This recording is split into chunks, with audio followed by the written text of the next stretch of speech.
जय हिंद साथियों, आप सभी का स्वागत है आपके अपने चैनल राजू सॉल्यूशन में। आज हम लोग देखने वाले बिहार डीएलएड एंट्रेंस एग्जाम के लिए टॉप 40 क्वेश्चन है जीके जीएस का। 20 साइंस का होगा और 20 सोशल साइंस का। इसी के आधार पर आपको क्वेश्चन आते हैं और लगातार हम आप लोग के बीच में एकदम इंपॉर्टेंट क्वेश्चन क्लिक करवा रहे हैं जो एग्जाम में देखने को मिलने वाले हैं। एवरीडे शाम को 7 बजे क्लास चलता है। अभी तक हमारे चैनल से नहीं जुड़े तो अवश्य जुड़ जाए और फटाफट से ये सारे सवालों का आंसर आप देने का प्रयास करेंगे। नहीं याद है, याद करते चलेंगे।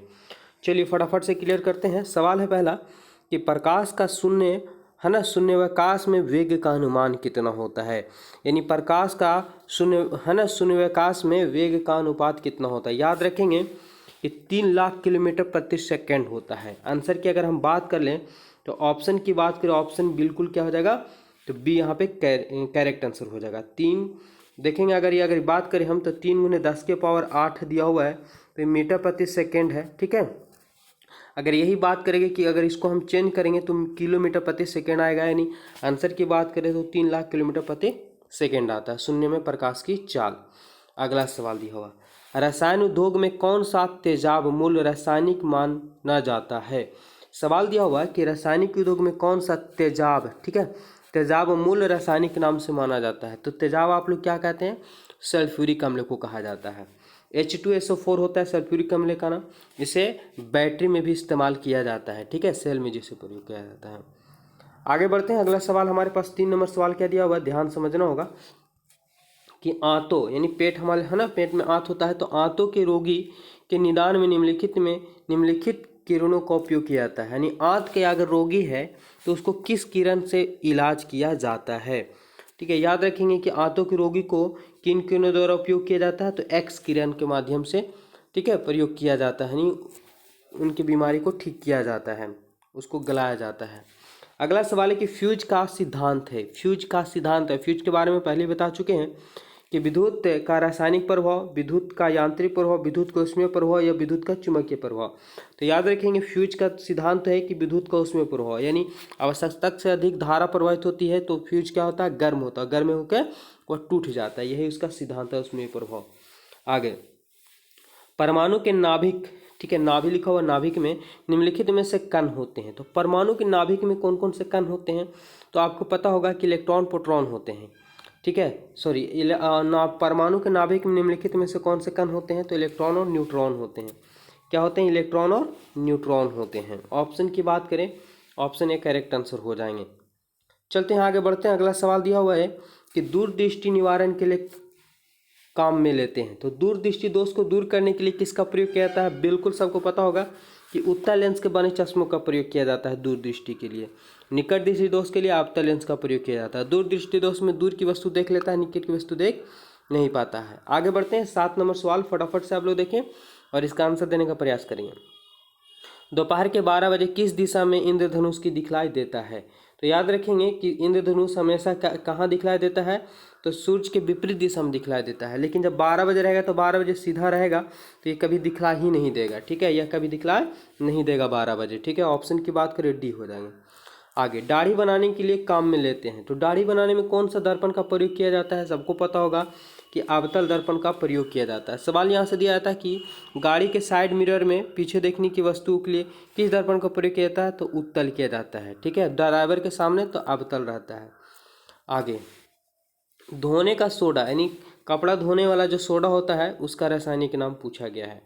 क्या होगा राइट आंसर, याद रखेंगे इसका सूत्र की अगर हम बात करें तो Na2CO3 इंटू 10 जल होता है, 10 H2O होता है। लेकिन यहाँ पे जल दिया हुआ नहीं है तो धोने का सोडा जो होता है ये यही होगा, Na2CO3 इंटू 10 जल होता है, याद रख लेंगे।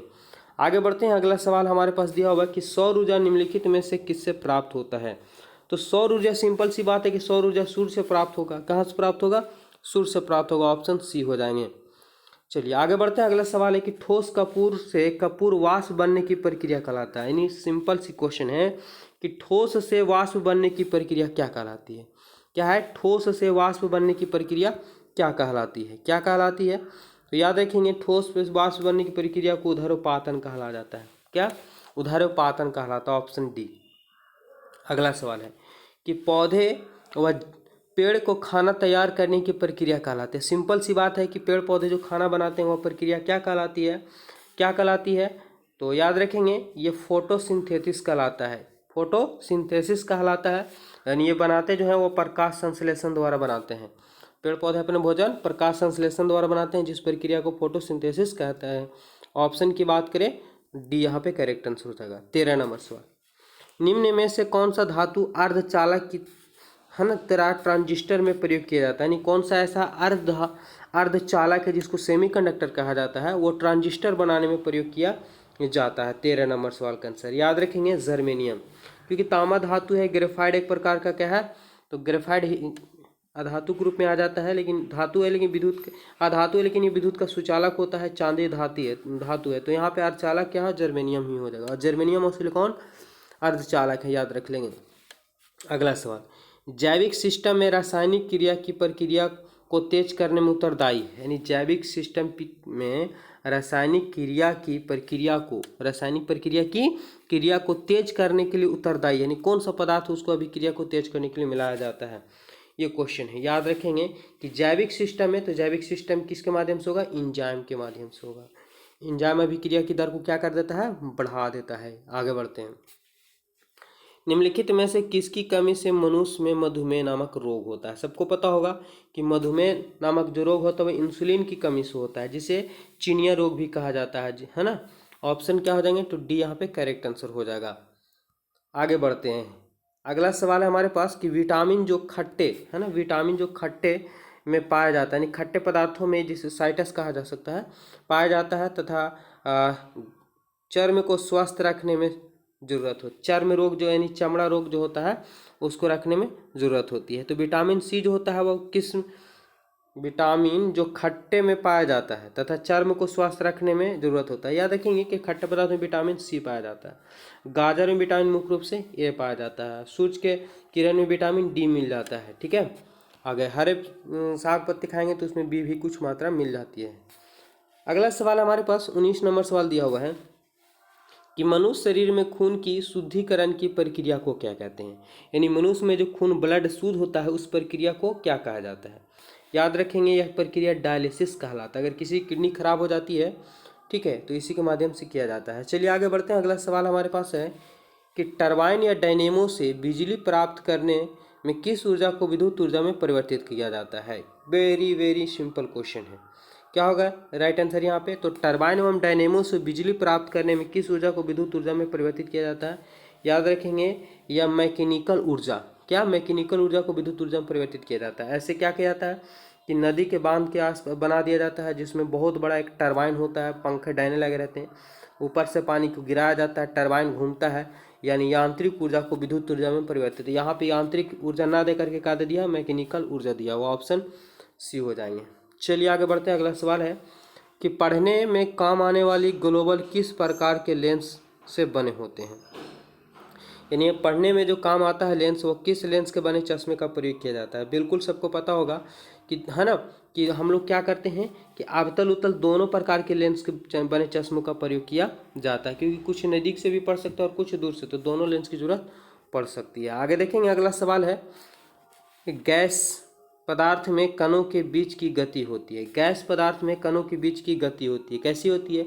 यादृश्य यानी जिसको देखा जा सकता है, रैखिक यानी केवल एक ही दिशा में जा सकता है, वृत्तीय यानी घूम के आता हुआ, या स्पंदनात्मक। क्या होगा 20 नंबर सवाल का आंसर। तो याद रखेंगे 20 नंबर सवाल का आंसर जो होता है कि गैस पदार्थ में कणों के बीच की जो गति होती है वो यादृश्य होती है, यानी जिसको देखा नहीं जा सकता है। जैसे आप देख सकते होंगे गैस सिलेंडर वगैरह में नज़र आता है, आप लोग को नज़र दिखलाई नहीं देगा, गैस पार होते रहता है। अगला सवाल है कि अब यहाँ से चलते हैं हम लोग सोशल साइंस की ओर बढ़ते हैं, क्योंकि साइंस का 20 क्वेश्चन हो गया, अब सोशल साइंस का। इन देशों में कौन सा देश संयुक्त राष्ट्र संघ की सुरक्षा परिषद का अस्थायी सदस्य नहीं है। दिया हुआ कि इन जो 4 देश हैं इनमें से कौन सा देश है जो संयुक्त राष्ट्र संघ की सुरक्षा परिषद का अस्थायी सदस्य नहीं है। कौन नहीं है, तो बात करें अगर हम, तो जर्मनी जो है वह अस्थायी सदस्य नहीं है। क्या है, जर्मनी अस्थायी सदस्य नहीं है, ऑप्शन बी करेक्ट आंसर हो जाएंगे। अगला सवाल, वह कौन एकमात्र भारतीय है जिसको ग्रेट ब्रिटेन ने लॉर्ड का खिताब दिया था।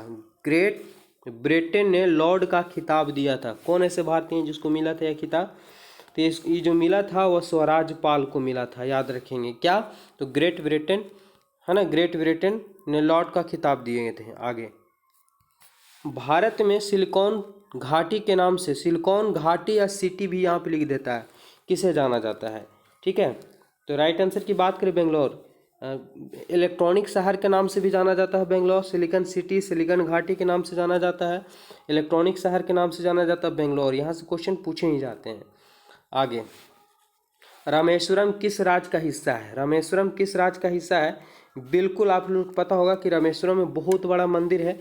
ठीक है, ये कहाँ किस राज्य का हिस्सा है? तो तमिलनाडु का हिस्सा है, चेन्नई। ठीक है, देखिए आगे बढ़ते हैं। पोखरण, ठीक है, पोखरण परीक्षण, पोखरण 2 परीक्षण कब किया गया था? पोखरण 2 जो है परीक्षण कब किया गया था? तो ये किया गया था 1998 ईस्वी में। याद रखेंगे 11 मई 1998 ईस्वी को किया गया था पोखरण 2 का परीक्षण। ऑप्शन सी हो जाएंगे। अगला, ग्रांड कैनियन क्या है? ग्रांड कैनियन क्या है? क्या है ये? तो एक खड्ड है ना, खड्ड है या एक बड़ी तोप है, एक नदी है, एक पुरानी तोप है, क्या हो जाएगा राइट आंसर? तो याद रखें ग्रांड कैनियन जो है एक प्रकार का खड्ड है ना, खड्ड है। ऑप्शन ए हो जाएगा। 27 नंबर सवाल, किसी स्थान का मानक समय निर्धारण करने का आधार होता है ना, किसी स्थान का मानक समय निर्धारण करने का आधार होता है, क्या होता है? तो याद रखेंगे ये होता है देशांतर रेखा। आप देखेंगे कि दूसरे देश से अगर अपने देश की तुलना किया जाए तो कहीं का समय आगे चलता है तो कहीं का समय पीछे चलता है। ठीक है, तो ये किस पे निर्भर करता है? तो ये देशांतर रेखा पर निर्भर करता है। ऑप्शन ए हो जाएंगे। चलिए 28 नंबर सवाल है कि बोडो है ना, बोडो निवासी है, यानी बोडो निवासी है कहाँ के? गोरो पहाड़ी के, या संथाल परगना का, या अमेजन बेसिन के, या मध्य प्रदेश के। याद रखेंगे बोडो जो निवासी है, ठीक है, ये कहाँ? गोरो पहाड़ी के। आपको सीटेट का अगर तैयारी कर रहे होंगे, देखे होंगे तो इसमें आपको मिलेगा है ना, गोरो पहाड़ी के निवासी हैं। अगला, पनामा शहर नहर जोड़ती है, पनामा नहर किसको जोड़ती है? सवाल ये है, क्या उत्तरी अमेरिका दक्षिण अमेरिका को जोड़ती है, या प्रशांत महासागर अंध महासागर को जोड़ती है, या लाल सागर भूमध्य सागर को जोड़ती है, हिंद महासागर या प्रशांत महासागर को जोड़ती है? इसको याद कर लेंगे, इंपॉर्टेंट है। ये जोड़ता है प्रशांत महासागर और अंध महासागर को जोड़ता है, क्या? पनामा नहर। अगला, माउंट एंटेना है, माउंट एंटेना है, क्या है माउंट एंटेना? बिल्कुल, माउंट एंटेना क्या है? तो माउंट एंटेना लिखा है, एंटेना एक पर्वत है, एक पर्वत शिखर है। तो माउंट एवरेस्ट अगर रहेगा तब, ठीक है, पर्वत शिखर मारना है। ये एक प्रकार का है, माउंट एंटेना जो है एक ज्वालामुखी है। ऑप्शन सी। 31 नंबर सवाल, हिमालय का पर्वतद्वीप प्रदेश है, हिमालय का जो है पर्वतद्वीपीय प्रदेश है, कौन सा ऐसा है? कौन सा देश है? यह है शिवालय। याद रखेंगे शिवालय। ऑप्शन बी करेक्ट आंसर हो जाएंगे। आगे, भारत का सबसे बड़ा रबड़ उत्पादक राज्य है, यानी सबसे ज़्यादा रबड़ का उत्पादन भारत के किस राज्य में किया जाता है? कहाँ किया जाता है? याद रखेंगे केरल में सबसे बड़ा उत्पादक राज्य है रबड़ का। ऑप्शन की बात करें, ऑप्शन यहाँ पे सी करेक्ट आंसर हो जाएंगे। देखें अगला, आम्रवर्षा है, आम्रवर्षा क्या होती है? तो आम्रवर्षा या आमों की बौछार, आम का टपकना, या बिहार एवं बंगाल में मार्च और अप्रैल में होने वाली वर्षा, या आम की फसल। तो देखिए आम्र वर्षा है, अब ये नहीं कि आम टपकेगा, और जब आम लगेगा तो पेड़ में ही लगेंगे। तो यहाँ पे आमों का बौछार नहीं, आम का टपकना नहीं। क्या हो जाएगा कि बिहार एवं बंगाल में मार्च एवं अप्रैल में होने वाली वर्षा को आम्र वर्षा भी कहा जाता है। Option C. चलिए आगे बढ़ते हैं। पूर्वी घाट एवं पश्चिमी घाट का मिलन स्थल है, पूर्वी घाट एवं पश्चिमी घाट का मिलन स्थल कौन सा है? यह है नीलगिरी। क्या? नीलगिरी। याद रखेंगे पूर्वी घाट एवं पश्चिमी घाट का मिलन स्थान को नीलगिरी मिलता है। आगे, भारतीय राष्ट्रीय कांग्रेस के संस्थापक थे, कौन थे? एक तो भारतीय राष्ट्रीय कांग्रेस के संस्थापक थे जो एक कहाँ के थे? ठीक, इतना तो कन्फर्म है। कौन थे? यानी एक थे संस्थापक थे जो कौन थे? तो सिविल सेवा थे, सिविल सेवा भारत के नहीं थे। ठीक है, आगे, भारत में मजदूर संघ अधिनियम कब पारित किया गया था? भारत में मजदूर संघ अधिनियम कब पारित किया गया था? याद रखना है, ये जो पारित किया गया था 1926 ईस्वी में भारतीय मजदूर संघ अधिनियम पारित किया गया है। अगला, राष्ट्रीय स्वयं संघ की स्थापना 1925 ईस्वी में की गई थी। भारतीय संविधान में मौलिक कर्तव्य किस देश से लिया गया? वेरी वेरी इंपॉर्टेंट क्वेश्चन है। भारतीय संविधान में जो मौलिक कर्तव्य लिया गया है वो कहाँ से लिया गया है? तो ये लिया गया रूस से। क्या लिया गया? रूस से लिया गया। ऑप्शन बी हो जाएंगे। श्रीलंका को स्वतंत्रता कब मिली थी? है ना, श्रीलंका कब आज़ाद हुआ था? याद रखेंगे श्रीलंका की जो स्वतंत्रता मिली थी वो मिली थी 1948 ईस्वी में। भारत देश आज़ाद हुआ था 1947 में। ठीक है, आगे, न्यू डील को किस अमेरिकी राष्ट्रपति ने लागू किया? न्यू डील को किस अमेरिकी राष्ट्रपति ने लागू किया? किसने किया था? ये किया गया था रूजवेल्ट के द्वारा। रूजवेल्ट के द्वारा न्यू डील है ना लागू किया गया था। चलिए 40 नंबर सवाल है, आज का आखिरी सवाल है कि बालाघाट खानों में निम्नलिखित में से किस खनिज का खनन किया जाता है? कहाँ? बालाघाट। ये आप लोग कमेंट बॉक्स में इसका आंसर बताएंगे। ठीक है, तो इस 40 टॉप जीके जीएस का हमने क्लियर किए हैं और एवरीडे शाम का 7 बजे क्लास मिलता है। तो अब बस हमारे चैनल से जुड़े, देखते हैं अगर समय मिलता है तो दिन में 2 क्लास देने का हम प्रयास करेंगे। ठीक है, और अभी तक हमारे चैनल से जो नहीं जुड़े हैं बस जुड़े हैं, अपने दोस्त यार बस वीडियो शेयर करें। धन्यवाद।